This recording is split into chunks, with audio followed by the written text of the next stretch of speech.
A decisão da primeira turma do Supremo Tribunal Federal em relação ao presidente Bolsonaro foi de transformá-lo em réu,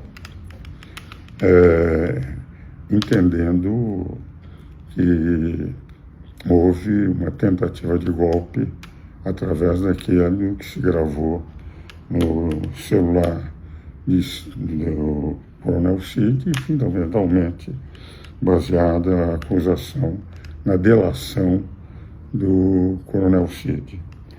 É uma mudança de jurisprudência do Supremo, porque no caso da Lava Jato, dos bilhões e bilhões de prejuízo que os corruptores confessados deram ao Brasil, eles não utilizaram delação premiada, entenderam até que não poderia servir de prisão. E aqui se analisou como tentativa de golpe, derrubada. E algum velho advogado, 61 anos de exercício de profissão, 68 de exercício de profissão, 61 de estudo universitário, confesso que continuo ainda com muitas dificuldades de entender a decisão, sem qualquer crítica aos ministros, que, aliás, por não criticá-los e elogiá-los, muitas vezes eu sou criticado pelos meus seguidores. Primeiro, tentativa de golpe teria que haver uma ação. E a ação só poderia ser feita por militares. Nenhum militar com comando em tropas saiu à rua para essa tentativa. As Forças Armadas, de quem lecionei durante 33 anos, para aqueles coronéis que queriam ser generais, em 2022 eu podia dizer que aproximadamente 90% dos generais tinham ouvido minhas aulas de direito constitucional.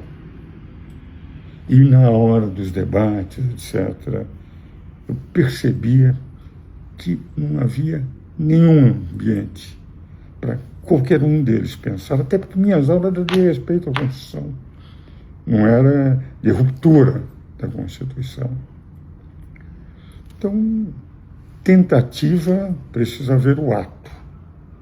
É tentativa com forças armadas que seriam as únicas que poderiam dar golpe. E não houve, porque não houve sequer um início de ação. Então, eu afastaria um velho advogado esse argumento. Segundo lugar, que 8 foi um golpe é algo muito difícil, porque aí eu falo como historiador da Academia Paulista de História, com livros de histórias publicados, um acadêmico da Academia Paulista de História.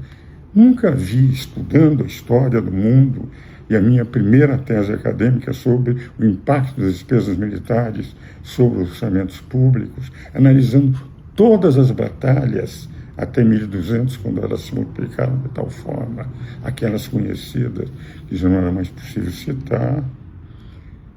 Nunca houve um golpe de Estado sem Forças Armadas. As Forças Armadas não dariam. Então, 8 de janeiro não foi. Foi uma baderna. Não foi um golpe de Estado porque ninguém tinha uma arma. Uma delas tinha um batom e alguns tinham estilingues. Isso nos faz revolução.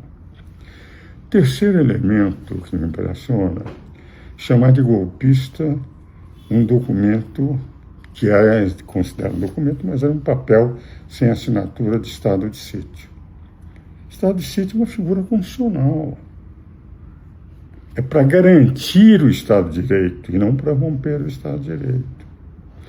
E como é que se decreta um golpe de Estado? Um sítio, estado de sítio, melhor dizendo, golpe de Estado é o que eles dizem que teria havido nesse documento. Tem que se pedir ao Congresso Nacional. É o que diz a Constituição. E só com a maioria absoluta do Congresso Nacional que o presidente pode decretar. É o que está na Constituição. Então esse papel não teria valor nenhum, porque o Congresso Nacional jamais decretaria. Então não vale nada. Isso não é documento.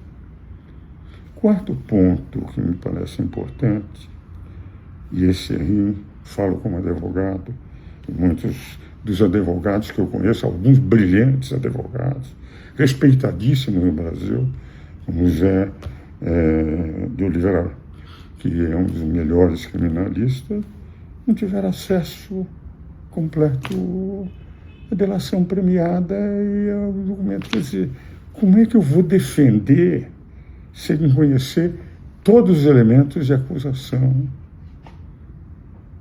O que diz a Constituição, no inciso 55 do artigo 5º? Tem que ser garantida a ampla defesa. O que quer dizer ampla? Um adjetivo de uma força ôntica impressionante. Não é qualquer defesa judicial e processual, é a ampla defesa.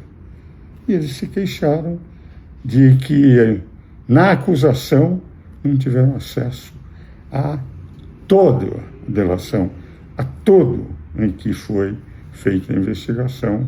Eu ouvi a defesa de José de Oliveira dizendo a forma como, de rigor, ele foi cerceado na sua defesa. A defesa não foi ampla. Foi uma defesa limitada e cerceada. Então, com todo o respeito que eu tenho, que é muito, tinha que a matéria, a meu ver, ser decidida pelo plenário, pela importância da discussão, que se discute sem nenhuma tentativa real. Poderia-se falar que pensamentos poderiam gerar com generais, oficiais de pijama, aqueles que estavam na reserva, quando aqueles que eram o alto comando do Estado, do Exército, da Marinha e da Aeronáutica, jamais, mesmo quando sob o comando de Bolsonaro, quando ele ainda era presidente, dariam um golpe de Estado, porque eu conheço a grande maioria dos militares do Exército assistiram minhas aulas. Então, eu queria deixar muito claro, não faço juízo de valores dos ministros, até porque tenho livros escritos com alguns dos 5, e sempre os admirei como juristas, embora nas decisões judiciais, exclusivamente judiciais, a nossa convergência é quase total.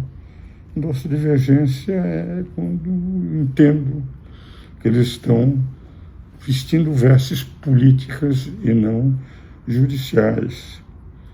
E por essa razão é que hoje são obrigados a sair com segurança, algo que quando eu saía com os ministros Moreira Alves, Fá Correia, Peluso, Nelson Jobim, enfim, todos aqueles que foram meus amigos de tempos imemoriais, Celemar Baleiro, desde Hahnemann Guimarães, Ari Franco não, mas Bilac Pinto, não tinham, porque era só poder judiciário. Hoje eles têm um tratamento que tem os políticos, quem gosta aplaude, quem não gosta ataca.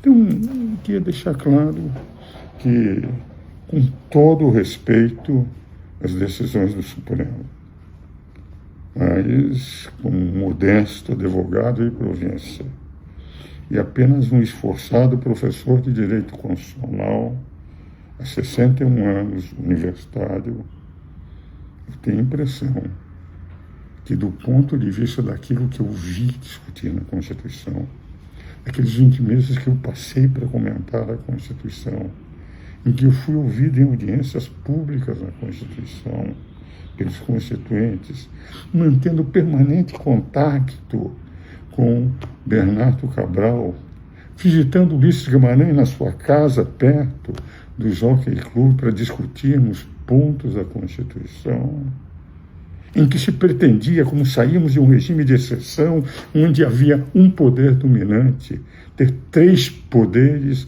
harmônicos e independentes. Aquilo que eu vi na discussão, aquilo que eu vi na formulação de uma Constituição adiposa, prolixa, mas que tinha uma espinha dorsal fantástica, que era a espinha dorsal de harmonia e independência de poderes e de direitos e garantias individuais, os 2 maiores sustentáculos da Constituição de 1988, como, enfim, um idoso de 90 anos, prisioneiro de São Paulo, porque a impossibilidade de locomoção me impede de sair. E que tem a cabeça ainda funcionando um pouquinho, já não mais como antigamente, eu gostaria de trazer as minhas reflexões para, enfim, aqueles que me seguem, que ouviram a decisão, viram a decisão de ilustres ministros que eu respeito, tem, entretanto, no nonagenário, advogado e professor universitário, uma interpretação que, infelizmente, em relação ao direito, é bem contrária àquilo que foi decidido. Porque eu tenho a impressão que o artigo 5º, inciso 55, que fala em ampla defesa judicial, a meu ver, o cerceamento de não ter acesso desde minutos a toda a relação premiada, a todos os elementos que sempre pediram, não houve a ampla defesa exigida pelos constituintes quando puseram inciso 50 e colocaram esse advertido de ampla, e que eu vi nos 20 meses lá estando, sem ter posição em relação a A, B ou C, mas apenas analisando o julgamento como um advogado há 68 anos, um professor universitário há 61, que passou 20 meses estudando para comentar com Celso Bastos, em 15 volumes e em torno de 10.000 páginas, a Constituição do Brasil. A minha opinião. A mim me constrange muito, aos meus amigos que eu admiro da Suprema Corte, divergir. Mas, como cidadão, não poderia me calar.